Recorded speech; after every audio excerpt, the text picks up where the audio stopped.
right. So let us continue where we left off in this conversation about trauma. Considering everything that's happening now, well, not even everything happening now, but just in general. I want to start off by just doing a brief recap of the things that really stood out to me that you had talked about. Just, trauma with a big T versus little t. Those things have kind of thinking about mulling in my head. And I know we ended with you mentioning Dr. GiShawn Mance, that you wanted to talk about coping mechanisms because that's a question that often come up.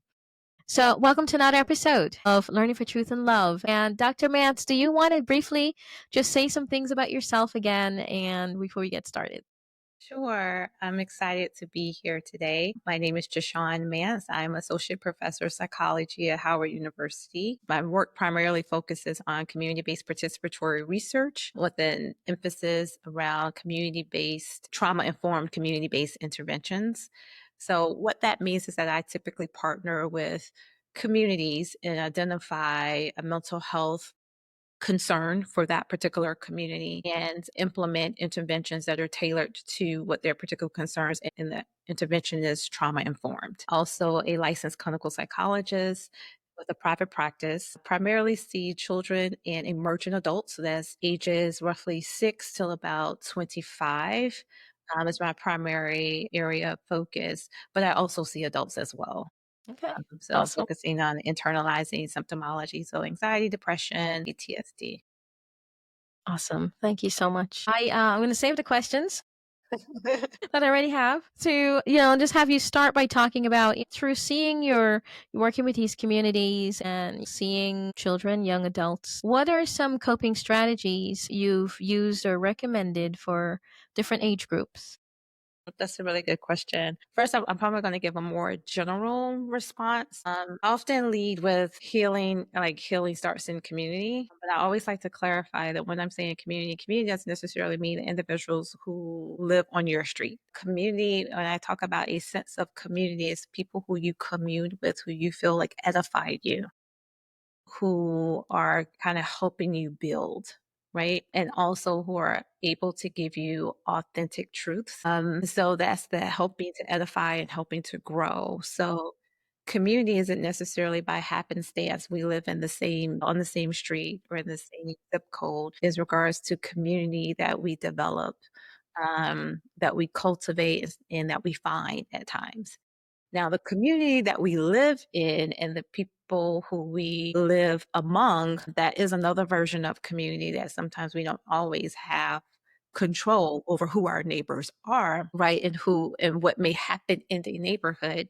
But when I say healing happens in community, I am speaking of the community that is cultivated, that is curated and selected, if you will, and that there is a healthy connection for growth, for truth to exist. So kind of finding, in the literature, we will simplify it and say social support, Okay. but kind of thinking beyond even larger than social support and putting it into perspective of what does that look like from a cultural perspective. Mhm. Kind of looking at that collective healing as we may go through kind of collective trauma. So how does the collective healing, so the Association of Black Psychologists, they have emancipation circles. Mm. They used to have, I think it was like every Monday, I forgot what they call it. Was it Zawandi? But they would essentially have either panels or someone kind of speaking more similar to like a podcast on different mental health issues that were kind of germane or unique to the African diaspora, people who from within the African diaspora. So finding that community so that we can beginning to heal in community. There was a term, a colleague of mine, he's now passed, he's an ancestor now, but he really, a lot of his research centered around the term of Ubuntu, because he focused on positive mental health, and he Okay. created a positive mental health model. And he was supposed to be the president-elect for the Association of Black Psychologists, the national president, Mhm. but he transitioned, he passed Sorry. last year. But I talked to him often. He'd written a book. I think the title of his book was Ubuntu Musings. he really talked about his model in regards to positive mental health. Wow. And he talked about how we establish mental health and how it may function, specifically for Black folks, and Mhm. kind of recognizing the spirit of Ubuntu. Okay. And when we kind of think about the term Ubuntu, essentially is a Zulu term meaning the essence of being human. We Mhm. are people because of other people. So you Mhm. may have heard folks say, you are, I am because you are because I am. Mhm. That's that spirit of it. The human spirit is well and whole and healthy. And Mhm. so it kind of the positive mental health model is really talking about the connectedness in community, also having a sense of competency, building those tools and skills that I need that I can competently face the stressor or stressors that I'm experiencing. Because remember, we kind of go back to our definition of trauma is when our coping resources are overwhelmed, right? Mhm. Like how Wow. we are cognitive appraisals of an issue. We have our primary appraisal when we first see the issue at hand or the stressor at hand, my perception, how I appraise this event of whether it is something that I can tackle or not tackle. And then the secondary appraisals are essentially when I go through my toolbox Mhm. and I kind of think back, or am I able to, can I actually execute? Can I Mhm. actually implement it? What Mm. I feel like this issue needs. And if the answer is no, then I become overwhelmed and I may have a sense, feeling a sense of loss, a sense of helplessness, this difficulty concentrating. So all those symptoms may begin to kind of present themselves. That trauma, that essentially trauma can impact how we function, how we view the world. And really, trauma is a shift in how we see the world. The world is no longer a safe space. Mm. When we kind of think about the trauma, whether it's big T or small t, it's like Right.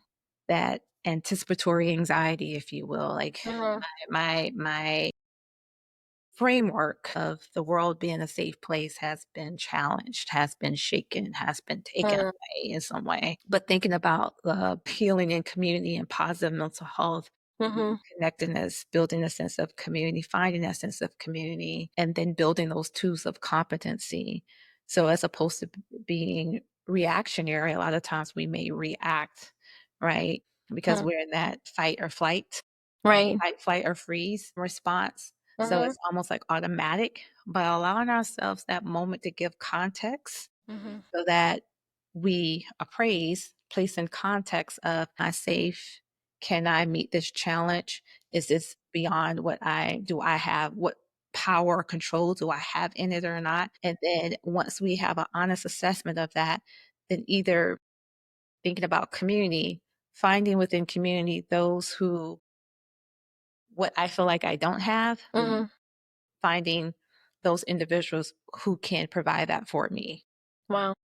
who can help me. Let's say, trying to think of a trauma. Let's say there's been we can even think about it as, let's say there's been violence within the community and the Okay. community has taken a loss collectively Mhm. in the individual families who may have been impacted. So you have the collective trauma and the individual trauma that's happening. How do we heal? Because collectively we've gone through something. Mhm. And so we may then begin to lean on one another Yeah. because we have this collective experience. And so now there's a safe space so I can talk about it and this person can relate, right? Wow.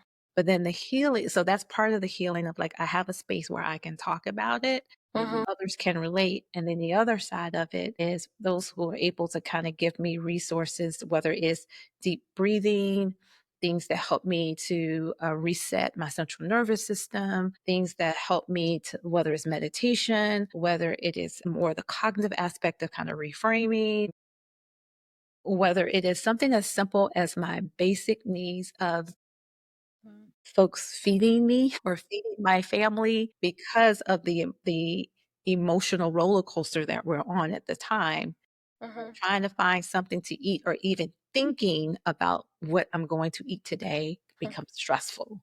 Wow. So community are those folks who bring the meals, who ask, they don't ask you what you need, they anticipate it and they just kind of give you what you need. Mhm. Because sometimes we're in that sphere of trauma, a sphere of grief, we don't know what we need, or it's hard to verbalize it. Yeah. right? Absolutely. And so that's just one. I kind of start with that connectedness and community kind of starting there.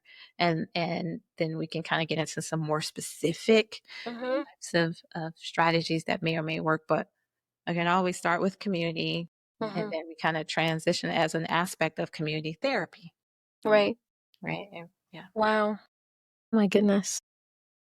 And it was a lot, right? That was a lot. That was a lot. That was amazing. Oh my gosh, I got so much from what you said. So I want to go back to the first one you talked about. You mentioned community. I love that you distinguish between what a community is in terms of not only who you're able to commune with, but whether or not you being a part of that actually leads to healing. Mhm.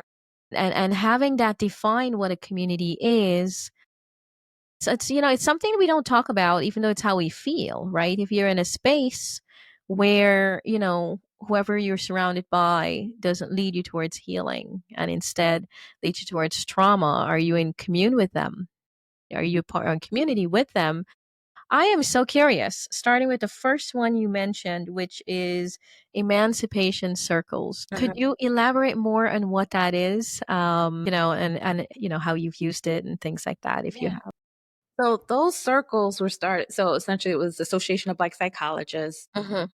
on a national stage, was essentially part of like starting with emancipation circles, and then the different chapters may hold them locally. And my first kind of knowledge of these emancipation circles was essentially around the time coming out of during COVID, George Floyd, Mm, a lot of like political and civil unrest, a lot of racial trauma, and then kind of thinking from the pandemic, a lot of loss, mhm, a lot of grief. And it was just kind of the accumulation of it, right? A very, very stressful time for a lot of people. And out of that, so the whole notion of kind of healing and community, like how do we create community, particularly in a time where coming together physically wasn't necessarily possible. right. And so that the emancipation circles were essentially started virtually. And I think I'm not sure if they're still holding them, Mhm, but they're essentially a safe space where people could come together mhm, and really kind of process the racial trauma that they were mm, experiencing, mm, process the loss and the grief mhm, that they were experiencing. right. And then also kind of really focus on Black mental health and mental wellness, and Mm, really kind of focusing on consciousness, really like African or Black consciousness in regards to the substance of being who you are, your story, where you've come from. mhm, So really kind of using cultural and racial knowledge and socialization mhm, as a part of the healing process, right? mm, Where do we see our strength collectively when we're constantly being faced with circumstances where you feel like you don't have power? Even now, and think about this political climate, a lot of mhm, people feel to a certain extent mhm, powerless, mhm, right? Because you're seeing all these things happen and they're like, how is this happening? Who's going to say something? Why isn't something happening? Like mhm. they're asking these questions. Yeah, And so it's just allowing the space of like, what can we do? How do we find strength in our collective story? right. And then to give positive, healthy ways of how to cope. So whether it's taking you through EMDR, taking you through meditation and breathing, taking you through walking exercises, Mm, taking you through reframing and cognitive restructuring, mhm, and or connection, right. just by being in community. Absolutely. Wow, it's funny you said that. That's exactly what I was thinking about when you said all of that.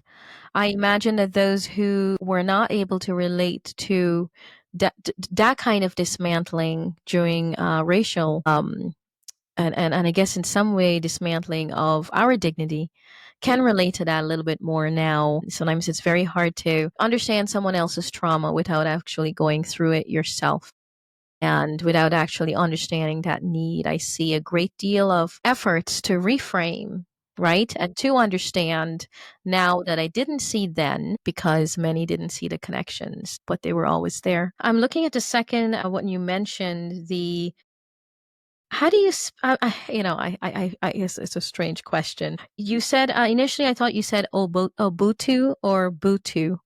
You mind spelling that? It's kind of a weird Ubuntu. request. Ubuntu. Ubuntu. Ubuntu. Ubuntu. It's a Zulu term. South Okay. African Zulu term. Awesome. Yeah. And I was trying to think of the other word. I was like, what is it? Because beyond emancipation circles, it was something Mondays. And now I remember, I believe the group used to do it. They call Zola. Mm-hmm. And that means healing power. So it's like Zola is love, Mm-hmm. healing power. Kind of think about and discuss this in many forms of Zola. Zola, Zola. So how do we express love to ourselves daily? Mm-hmm. How do we express love to others, that we kind of build a strength and through others that may inspire us? Mm-hmm. How do we kind of what they call Zola up on each other? Gonna love up on you, right? Mm-hmm. A reminder of who we are as a people. And so kind of really thinking about, so the consciousness of making a conscious effort of how I respond in love to Mm-hmm. myself, as well as in community with others, right? And even kind of thinking about the self-love and the self-awareness from a healing standpoint, particularly when Mm-hmm. it comes to trauma. I often tell my clients, and I'm sure people even often tell themselves this, and we give each other this Mm-hmm. advice, which is show yourself grace. Give yourself grace. Mm-hmm. And a lot of times when we're in the midst of trauma or healing from trauma or in grief, we don't always give ourselves grace Mm-mm. because sometimes we try to rush the process. Well, it's Right. been X amount of months, it's been X amount of years, or this happened. Healing and time don't always go hand in hand, Right. right? Mm-hmm. And Yeah. what I mean by that is you can't always put a time frame on the healing process. Right. It just has to be. It just has to evolve. It just has to, you have to allow it to have the ups and the downs and the setbacks. And it's a process. It's a journey. It's a journey, absolutely. Oh my goodness. You know, I think the interesting thing about that journey too is it's sometimes if you're not actually a part of the journey or even haven't begun the journey, it's hard to appreciate it, right? I think even in listening to what you talk about and some of the rituals, I think if you asked me, I don't know, years ago, before maybe going through some challenges, you don't think I would have appreciated it as much, than, and I say that intentionally because I think, depending on your background, it's very hard to appreciate or even embrace that this could be meaningful, right? And mean something. It's almost like breathing, right? Or meditation. I've been in, classes where they've used and talked about meditation and mindfulness and things like that, and I've seen it even in other cases with other folks where it's just not as important, as meaningful, or can almost seem nonsensical if you don't think you need it, right? Uh-huh. Until maybe something has triggered and help you to understand, um that this, until you really need to reset. How's that, right? Uh-huh. Until you're in a position where that in order to function properly you need to reset. Yeah. And when it's hard to appreciate for yourself, it's hard to appreciate that someone else might need it even if you don't, Uh-huh. right? You Yeah. were going to say something. Well, as you were talking, and I was thinking, I'm like, my clients who are resistant to it, Mm-hmm. some are resistant to it, some have embraced. And again, it depends upon where they are in their journey, Mm-hmm. if they've had what experiences that they've had. But what came to mind as you were speaking is when sometimes that resistance is comfort. We're comfortable. Sometimes we're comfortable with what we know, even though what we know, when I'm thinking about coping or resources, Mm-hmm. don't necessarily work for us. Right. It helps us to be on autopilot so we can still function. And so because then that becomes the status quo. I can function. I can get up. I can go to work. I can eat. So I am surviving, but you're not thriving. And so when folks were like, I don't want to do the mindfulness. That doesn't work for me. I don't need, because sometimes we're so engrossed in the culture that we feel like there's this action, very action oriented. And what I mean Mm-hmm. by that is, if I do A, then I'll get B, and then here comes C. And these things kind of fall in the order. They're very almost like there's some rigidity to a certain extent. and maybe even linear, a linear way of kind of thinking about it, about Mm. things, whether it's a problem or relationships or whatever. Mm. But sometimes we have to kind of think about how other ways of existing beyond the cultural norm of what we know.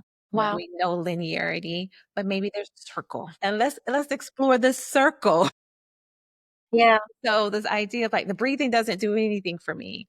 I'd rather do something active. I'd rather go run. Well, in Right. running, you're breathing. It's just that here I'm asking you to sit in the stillness. Still. You're used, like your body's going and maybe that works for you, but let's just try. That's where the openness comes from. Like that Mm. where the openness comes into play, a part in different strategies. Like, let's just try it because is that working for you? Yeah, it works for me. Okay, it works for you because you're functioning, but are we thriving? Do we want more? Oh yeah, I want more. I Wow. want to feel well. Okay, Mm. well, let's just try this. And we can't just try it and once say, oh, nope, it didn't work. Because I have clients do that. Say, well, I tried it. How many times you tried it? Like Mm. once or twice. And then they didn't even really fully try it. Right. I'm like, it has to become a practice. Right. And then you can kind of see the value in it. And then for some folks are like, nope, that just doesn't work for me. Okay, and that's fine too. Let's find what works for you. I'm not going to force anything, Right. but let's at least be open. Mm. So the healing process can look a lot of different ways. Wow. I always wonder if I'm wondering if it has to do with just one, how much we love ourselves, and two, it's almost as if, and I can speak for myself, it's like, do we need to wait until we're just beaten down to the ground, to really give it some attention, right? Because as you say that, I'm going through the whole process in my mind and thinking about when I felt like I didn't need it, right?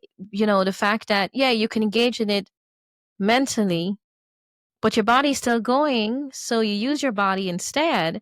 And really, the moment when I felt like I had to use it, it was no choice, is when I crashed. It had nothing just to do with the mental, Uh-huh. but my body was just not, I couldn't use my body as well, right? When you've allowed yourself to, what's a word I'm looking for, where you get to the point where burnout, right? When you're in that state of burnout, where it's not only mental, but it's physical, Uh-huh. then you really have no choice but to just lay there and meditate. Right. Right. And then there's a mixture of a lot of other mental states that has to do with that, right? You're talking about sometimes there's depression, whatever it is that immobilizes you. I guess when you can't use your body anymore, you turn to meditation. Right. But I think the difficulty is we don't realize when we're not there how far we've fallen. Uh, And the fact that when you've fallen so low and allowed yourself to get so low, it takes even more out of you to replenish, right? And to rebuild. And it takes longer, a lot longer. right. But it's unfortunate, I think, so much. I cling to this song, by Whitney Houston, Learning to Love Yourself is the Greatest Love of All. I don't think I really began to really understand what that means until you've allowed yourself to give too much, right? Which many of us do, you know? Yeah, absolutely. And I think that the journey of self-love, Mm. right? Again, the word journey, it is a Mm. process because we understand ourselves differently through the different developmental stages Mhm. and the transitions that come in life. Mhm. Mm, and when there is a traumatic experience, kind of the the new normal, kind of trying to identify the new normal, and in the new normal, trying to find love and self-love. So it's kind of like a redefining again, finding yourself again. There's a lot of folks that may say, I love myself. But then when we start doing the real work and asking the Mhm. very difficult questions that you have to reflect on, Yeah. and how does that self-love show up when you're in community with others? Like, meaning, how do you treat others? Right. Are we kind of mindful about how we engage with others? Are we intentional, or is it just, are we on autopilot and we're kind of like engaging in a way that sometimes the humanness, just being a human, a good human, sometimes isn't at the forefront. Sometimes it's just, I need to get stuff done. And we're not always thinking about, how do I show love to myself in this situation? And then how do I show love to others while also meeting whatever our goals are? And that takes a very intentional and conscious process. And a lot of times we're on autopilot Yeah. because we're just we just need to get stuff done. And sometimes it's easy not to feel. Mm. Sometimes people like to just hang out in numb land, they're numb. Yeah. I just want to be numb. I just don't want to feel at all. If Mhm. I don't feel it, I don't think about it. I just keep going. I don't have time to be sad, depressed, or angry. Autopilot. Mhm. And exactly what you described, what happens is that it's not just the cognitive task, you're a whole person. Yeah. So if you're not tending to it, your body is still experiencing that trauma, still experiencing that stress. And just what you stated, your body will crash or Mhm. you will get sick. Your immune system becomes weakened, right? And then you're more prone to, sickness, viruses, things like that. Mhm. And so the notion I like when you're kind of bringing in like love and what does that look like Mhm. in the journey of self-love as part of this process. Absolutely. Yeah. Wow. I want to I'm looking at the third one before I get to that. Uh-huh. You mentioned that you would start generally with community and then you're thinking of going further in depth. I don't want to interrupt that flow anymore. Was there Yeah, so individual, so like more from an individual level, because from community, then we would go to Hmm. family for a second and go to like individual. Mhm. Because from the individual level, that's where I'm kind of I'm thinking specifically to therapy. Okay. And of course, yes, there is family therapy, Mhm. but I'll say and not but. Mhm. When it comes to family therapy, you need the family to have buy-in, and that Mhm. isn't always the case. And everyone wants to show up. And if Yeah. they do show up physically, they aren't always showing up emotionally Mm. or cognitively to really participate, right? Yeah. They just want a participation, like check because I'm physically there, but not Mhm. really allowing themselves to be vulnerable Yeah. and Absolutely. to really kind of do the work with the hard questions. So going to individual, I'm thinking about therapy, but I'm also kind of thinking about that self-awareness of kind of like, how do I identify what my triggers are? Mm. What are those things, people, situations, Right. males even, Mhm. send me in this place where I feel stressed and overwhelmed or Mhm. I am activated. Right. So being able to identify the triggers, not that you can, so that you can avoid them.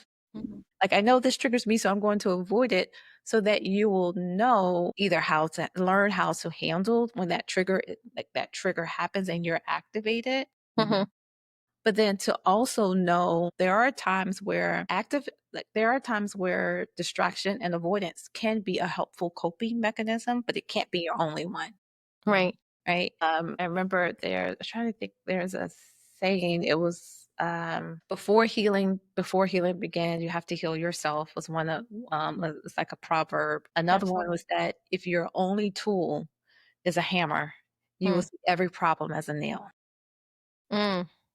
That's a proverb as well. And the reason why I'm Eh. saying that in regards to like triggers and knowing Mhm. your triggers and not using avoidance and distraction as your primary coping strategy. Like, I'm just going to distract myself and do something else. I'm Mm. going to take care of this other family member. I'm going to eat. I'm going to watch movies. I'm going to sleep. Or, sometimes those can be really helpful, Mhm. the kind of distraction or the avoidance Mhm. sometimes can be helpful, but if that's your only tool, so it goes back to if your only tool is a hammer, Right. only tool is avoidance, you will see every problem as a nail, Wow. meaning we're not moving towards that healing process. We're not Mm. learning how to self-regulate, Wow. right? So we're walking around dysregulated and we're calling it, I'm just being real. I'm just expressing myself. I'm just expressing my emotions, and we want Mhm. everybody else to adjust to us. Okay. And we also need to, I'm like, okay. And we also, let's do some work to kind of identify what, when we're becoming dysregulated and feel those emotions. Because sometimes we just feel sad. Mhm. It's not trauma, you're sad. Mhm. Maybe there's a traumatic event that happens, but in this moment, you're feeling sad. Just sadness. It's your sadness. Or maybe it is fear. You're afraid. And let's explore that Yeah. and see how it makes your body react. How does it make you feel? What thoughts come to mind when you are afraid? Then Mhm. now how do you show up because you're walking in that fear? Mhm. And then that fear is definitely based in your reality, your experiences. So let's talk about that. How do we create a safe space around you? So and therapy allows you to do that when we identify our triggers. And the other strategies, I'm a person that feels like there is a power in the narrative. Mm. And so journaling, Yeah. there is power in the narrative and journaling our thoughts, Yeah. our emotions, our anger, our happiness, just being able to journal Mhm. is a point of reflection, but also release, Mm. right? Wow. That makes sense. Yeah. Um, Wow.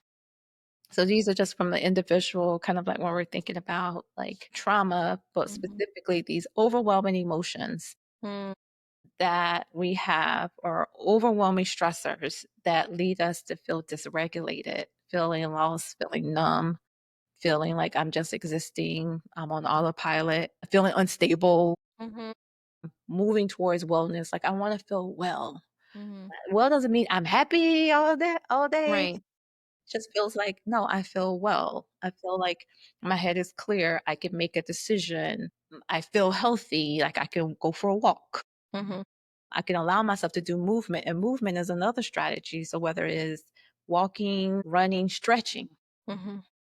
or whether it's Stress. dance, just get yourself moving. Wow. Moving allows your central nervous system and when it feels overwhelmed to reset. Mhm. So that's Wow. why you may hear your therapist tell you to go for a walk.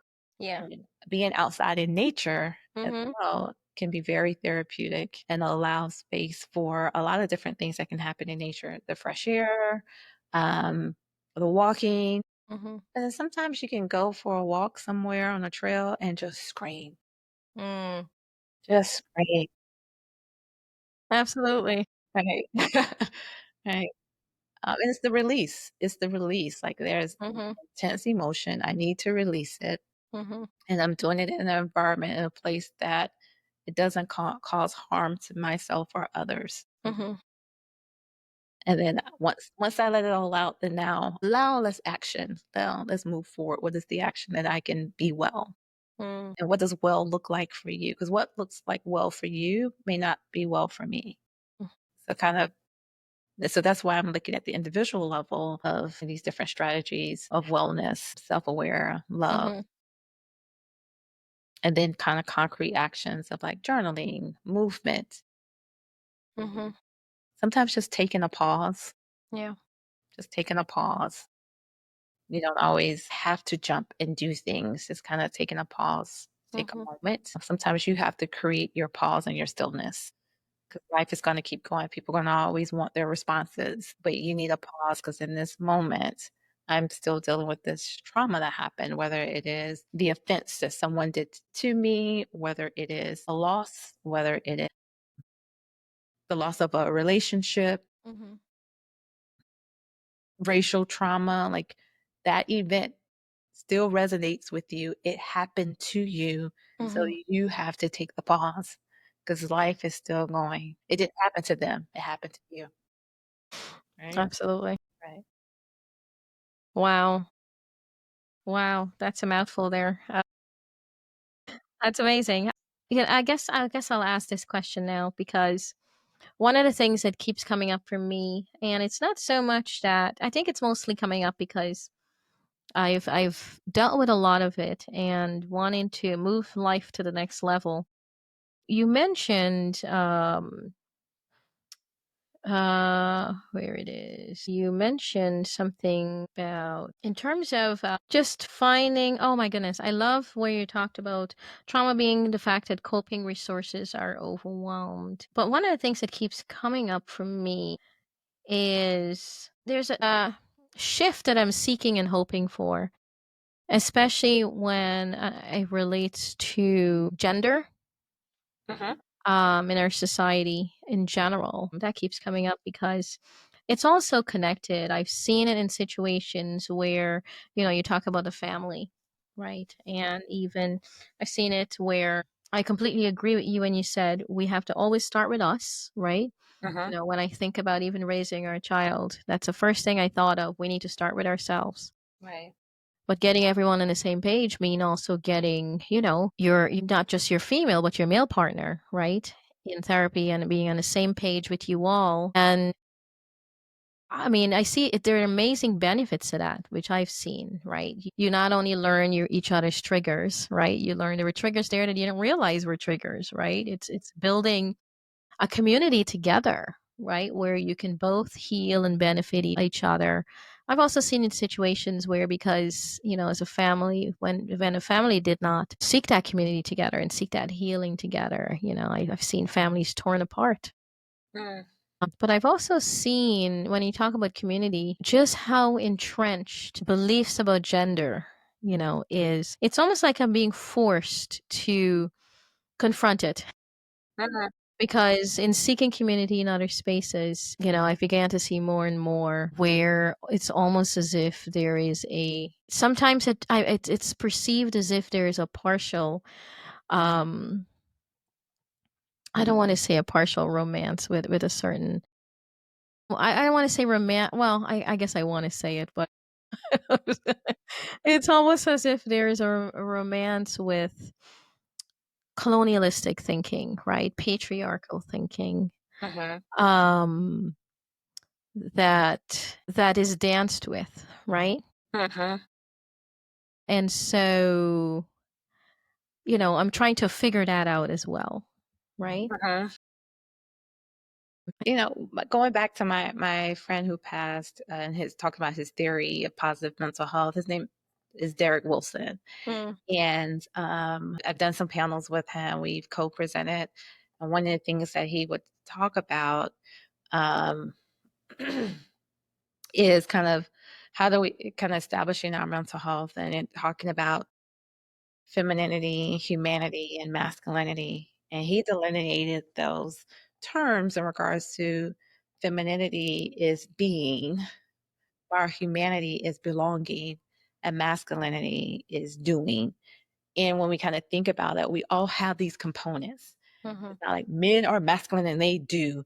No, women, we all have these components within ourselves that we all have that what we have termed or kind of view as feminine or femininity. And we all have aspects of masculinity, and we all are human and have humanity. And so, how do we balance between being, belonging, and doing? And that is the discussion of like, that is our mental health, this balance between being, belonging, and doing. And kind of that being identifying as who you are and what is that mental wellness is for you.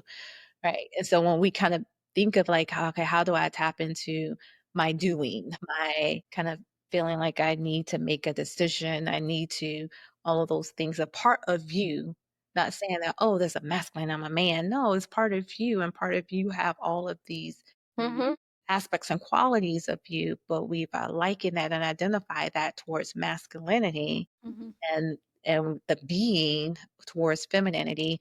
And how does it show up? When do I need one to show up more than the other? When do I pull on it? Um, Kind of tapping into the being of my emotions of and getting your partner to be like, no, you are a whole person. So as a man, you identify as a male. mhm, What does that mean for you? right, Right? Because we do know within a larger society the traditional roles of male and females look different in different subgroups. mhm, So for some Black communities, it may have been more of an exchange of like more from a traditional standpoint. It's not the traditional men do this and women do that. It was more of no, we have to make this work. We Mhm. have to, we're basically surviving. And because we're in this very oppressive system, our roles become more fluid. Mhm. So you may need to go and do what would be traditionally female, and then you may need to go what would be traditionally male, Mhm. because the systemic oppression that we are perceiving, or not perceiving, that we are experiencing, is not perceived, but Mhm. what we are experiencing Yeah. won't necessarily allow the male to be able to have the role that he traditionally has. So maybe he's not the primary breadwinner, but she is, and thinking about these traditional roles in colonialism, and what does that mean, and then what does that feed into your identity and who you are within the family system, but then in turn impacts your identity and your mental health. Mhm. Am I enough? Am I showing up in my as a man, how I identify as a man or as a woman or whatever, like how I identify in these roles Yeah. can be largely dictated by a society that is oppressive. And so when we adopt those, we're kind of in turn adopting more of the oppressive, really internalizing this oppressive system versus the collective, the more collectivist nature, Absolutely. and tapping into the being, the belonging, and the doing, the femininity, the humanity, and the Mhm. masculinity, and Yeah. it being an exchange. So, what does that look like? Okay, okay, we have that philosophical conversation. What does that look like when I need? So, I'm going to use my family as a model, or as an example. When I want my husband to go to therapy after like our family trauma, it's more of us being in community with each other, Absolutely. and us kind of saying, "We wanna live well, Mhm. and we are surviving right now, but we wanna live well."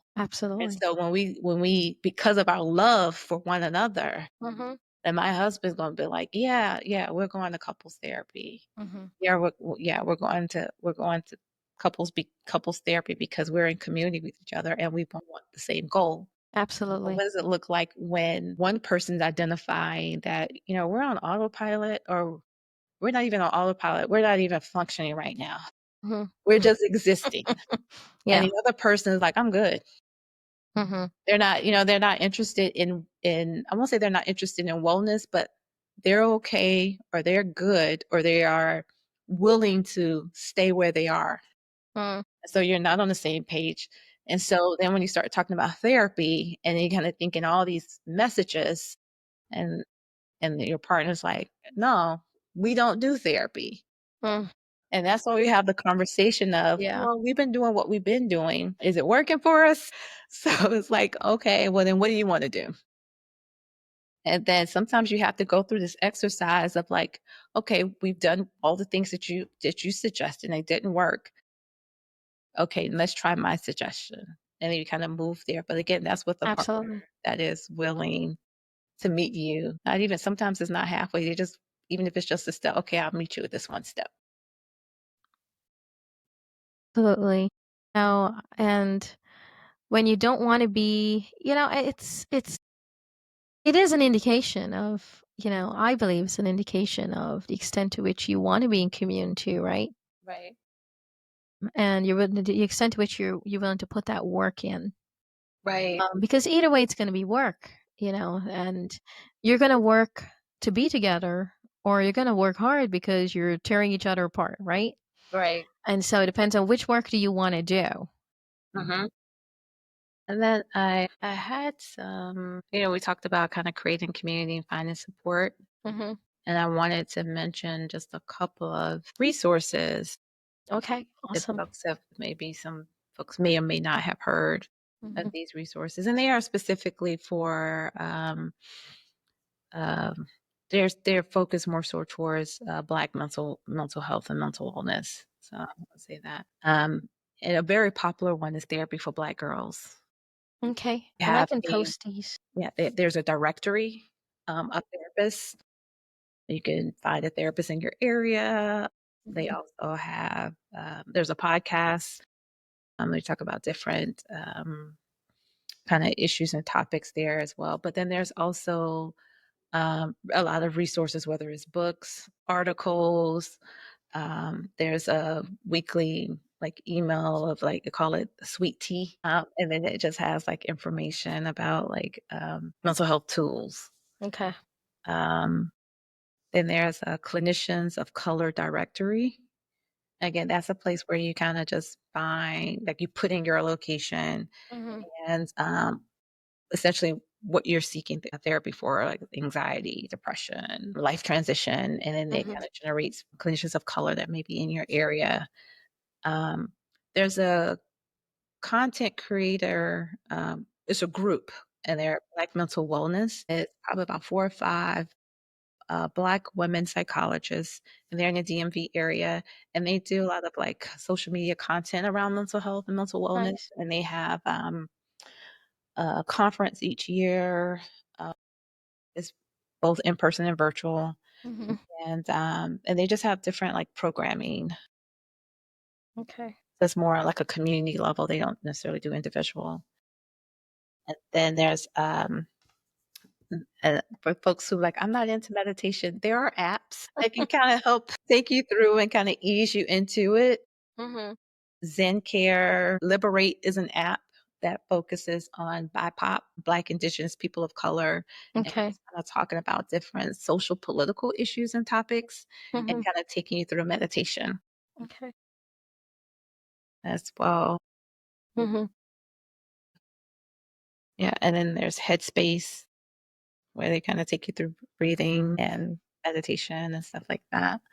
So just sometimes you have to kind of find the tools Mhm. that you need. And the good thing about, I guess, the good and bad thing about the period and age that we're in is that technology can be very, very helpful when used and in a very helpful and good way.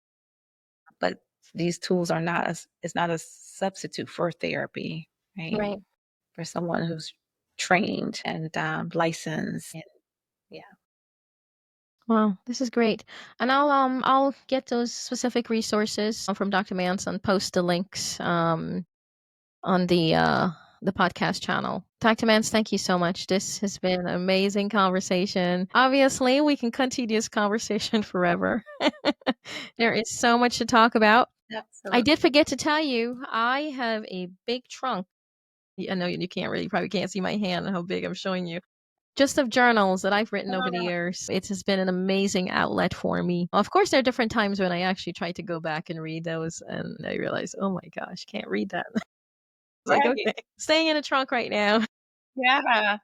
And It that's certainly okay has too. been, I was gonna say, that's okay too. yeah, Sometimes it's helpful to go back and read, and then sometimes it's like, no, I don't need to revisit.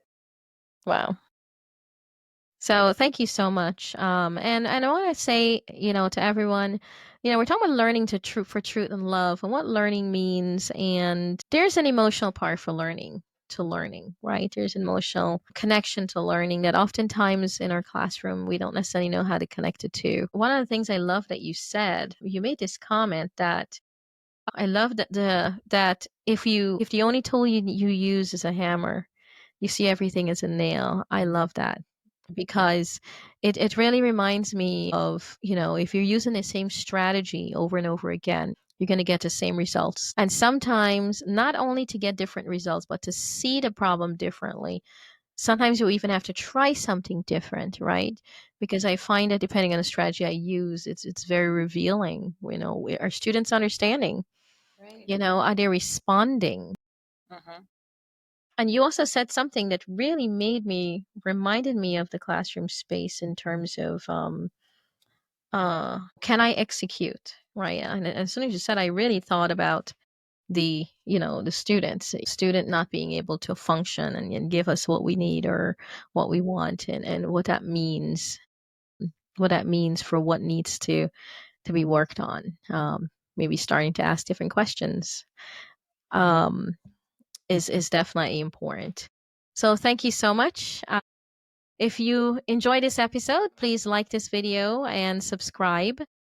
This podcast, Learning for Truth and Love, is available everywhere. And have a good day, everyone. And look forward to the next couple podcasts. Thank you.